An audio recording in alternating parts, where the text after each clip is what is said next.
জানি তোমরা হয়তো আমার ভিডিওটা দেখে স্কিপ করে চলে যাবে, তবে আজকে কিছু কথা বলার জন্য তোমাদের সামনে আসছি, কিছু কথা শেয়ার করার জন্য। অবশ্যই ভিডিওটা দেখবে, পুরো ভিডিওটা। রিকোয়েস্ট থাকলো তোমাদের সামনে। তো আমরা এখন একটা জিনিস দেখতেছি, যেটা হচ্ছে যে এই রেপ কেসগুলো যে হচ্ছে আমাদের দেশে বা আমাদের রাজ্যে, এই রেপ কেসগুলো প্রতিনিয়ত ঘটে যাচ্ছে। কেন ঘটছে বা কোথায় কোথায় হচ্ছে আদৌ হয়তো আমরা কিছু কিছু কেস জানি না। তো এই যে আরজিকর ঘটনাটা যে ঘটলো, এই ঘটনাটা কেন ঘটলো, কোথায় ঘটলো, কিভাবে ঘটলো, আদৌ কি আমরা সত্য ঘটনাটা জানি, সেটা হয়তো আমরা কেউ জানি কি না, আদৌ আমরা নিজেও ঠিক করে জানি না যে সত্যি ঘটনাটা আমরা জানি কি না। তবে যখন একজন মহিলা ডাক্তার 36 ঘন্টা ডিউটি করে যখন রুমে রেস্ট করার জন্য ফিরল, খাওয়া দাওয়ার পরে সেমিনার হলে গেল, সেখানে একটা জিনিস আমার মাথায় ঢুকছে না, যে যদি সেমিনার হলে ঘটনাটা ঘটে থাকে, তাহলে কি ও একবার নিজেকে বাঁচানোর জন্য চিৎকার করেনি? সেই চিৎকার কেউ কি শুনতে পেল না? কেন শুনতে পেল না? যদি শুনতে পেল না, তাহলে কেন শুনতে পেল না? আর যদি শুনতে পেয়েছে, তাহলে শুনতে পেয়েও কেউ কেউ কেন তাকে বাঁচানোর চেষ্টা করলো না?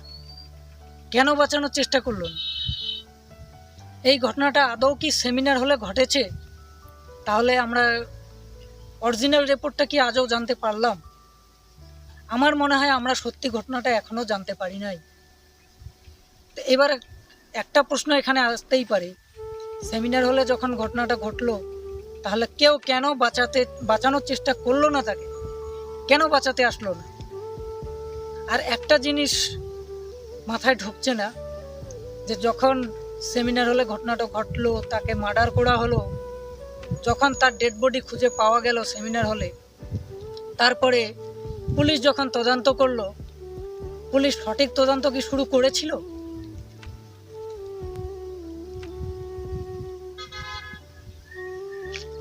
যখন পুলিশ তদন্ত শুরু করলো, তাহলে পুলিশের তদন্তে কি কোথাও খামতি ছিল, যার কারণে হঠাৎ ছাত্র সমাজ আন্দোলন শুরু করলো? তাহলে একটা তদন্তর কাজ যখন শুরু হলো, তাহলে ছাত্র সমাজ বা সাধারণ পাবলিককে আন্দোলনে নেমে আসতে হলো? কেন এই আন্দোলন? একটা সঠিক বিচার পেতে আন্দোলন কি করতে হবে?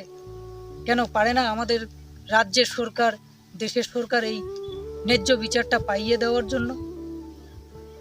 যখন আন্দোলন শুরু হলো, ছাত্র সমাজ আন্দোলন শুরু করলো, যখন আন্দোলন শুরু হলো, আন্দোলন চলতেছে, আন্দোলন চলাকালীন যখন আন্দোলনকারীদের মাঝখান থেকে কিছু লোক বেরিয়ে এসে হসপিটাল ভাঙচুর করলো, এরা কারা যারা হসপিটাল ভাঙচুর করলো? এরা কি আদৌ আন্দোলনকারী?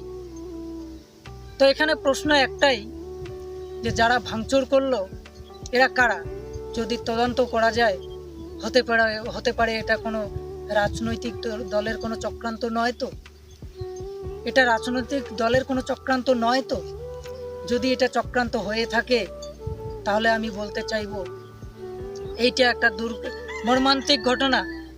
যেখানে আমরা সুবিচারের জন্য আন্দোলন করছি, সেখানে সরকারি সম্পত্তি ভাঙচুর চলছে। এই সরকারি সম্পত্তি কার? জনগণের সম্পত্তি। জনগণের সম্পত্তি যারা ভাঙচুর করলো, তাদের কি এটা ঠিক হলো? তারপরে আন্দোলনে যখন কাজ হলো না, তখন ছাত্র সমাজ ডাক দিল। যখন আন্দোলনের পর ছাত্র সমাজ নবান্ন চলো ডাক দিল, নবান্ন চলো ডাক দেওয়ার পরে যখন নবান্নে গেলেন, নবান্নে যে ঘটনাগুলো ঘটলো, সেগুলো বলার মতো আর কিছু না, তোমরা সবাই হয়তো দেখছো। তবে এখানে আমি একটা জিনিস বলতে চাইব, কেন এইসব ঘটনার উপর কেন রাজনৈতিক চলবে? আমরা পারি না সবাই এক হয়ে ন্যায় বিচারের জন্য আন্দোলন করতে? তবে প্রশ্ন একটাই, যে কেন ন্যায় বিচার পেতে আন্দোলন করতে হবে? ন্যায় বিচারের জন্য আন্দোলন করাটা কি দরকার? আমাদের দেশের সরকার, রাজ্যের সরকার চাইলেই ন্যায় বিচার পাইয়ে দিতে পারে। তবে এখানে আরেকটি প্রশ্ন অবশ্যই উঠে আসতেই পারে, যে একজন ডাক্তার যখন তার কাছে মানুষ প্রাণ বাঁচানোর জন্য যায়, সেই লোকটার প্রাণেরই যদি কোনো গ্যারান্টি থাকে না, তাহলে বাকি সাধারণ মানুষের কি হবে? কি হবে সাধারণ মানুষের? তবে এই ভিডিওটা বানানোর উদ্দেশ্য একটাই, আমাদের রিকোয়েস্ট যেন এটা ন্যায় বিচার পায়। ন্যায় বিচারের জন্যই আমরা আজকে আন্দোলন করতেছি, আমার মতো অনেক ভাই বোন যারা আন্দোলন করতেছে। তবে আমার রিকোয়েস্ট একটাই, এখানে রাজনৈতিক দিক থেকে কেউ দেখবেন না, দয়া করে এটা রাজনীতি করবেন না। ন্যায় বিচারের জন্য অবশ্যই সবাই আমরা এগিয়ে আসব, সবাই পাশে থাকব। আর সরকারের কাছে আমার একটাই রিকোয়েস্ট, যদি আমরা ন্যায় বিচার পাইয়ে দিই, ভবিষ্যতে মহিলাদের যাতে সিকিউরিটি বাড়ানো হয়, ভবিষ্যতে এরকম ঘটনা যাতে না হয় আমাদের দেশে, এইটাই আমার বিশেষ একটা অনুরোধ থাকলো। আর ভিডিওটাকে কেউ রাজনৈতিক চোখে দেখবেন না, দয়া করে কেউ কোনো রাজনৈতিক দলকে আমরা ছোট করার জন্য এই ভিডিওটা বানাইনি। ভিডিওটা বানানোর উদ্দেশ্য একটাই, আমাদের দেশে হয়তো আজও এমন কিছু রেপ কেস ঘটে গেছে যেগুলো আমরা জানতেই পারিনি। প্রতিনিয়ত এরকম কেস কেন ঘটবে? আমাদের সিস্টেমের মধ্যে কিছু পরিবর্তন যদি আমরা নিয়ে আসতে পারি, আমাদের রাজ্য সরকার, দেশের সরকার যদি কিছু সিস্টেমের পরিবর্তন নিয়ে আসতে পারে, তাহলে হয়তো ভবিষ্যতে নারী নির্যাতন এই যে ঘটনাগুলো ঘটতেছে, এগুলো হয়তো আর কোনো দিন ঘটবে না বা কমে যাবে। দুষ্কৃতীদের শাস্তি দেওয়া খুবই দরকার। দুষ্কৃতীদের শাস্তি না দিলে তারা দিন দিন মাথা চাড়া দিয়ে উঠবে। বেশি কিছু বলতে চাইবো না। হয়তো তোমাদের সামনে আমি ঘটনাটা ভালো করে তুলে ধরতে পারি নাই, কিছু মনে করবে না, ভুল ত্রুটি থাকলে ক্ষমা করে দিবে। আর এটা রাজনৈতিক চোখে দেখবে না। আবারও বলবো, দয়া করে কেউ এটাকে পার্সোনালি নেবেন না।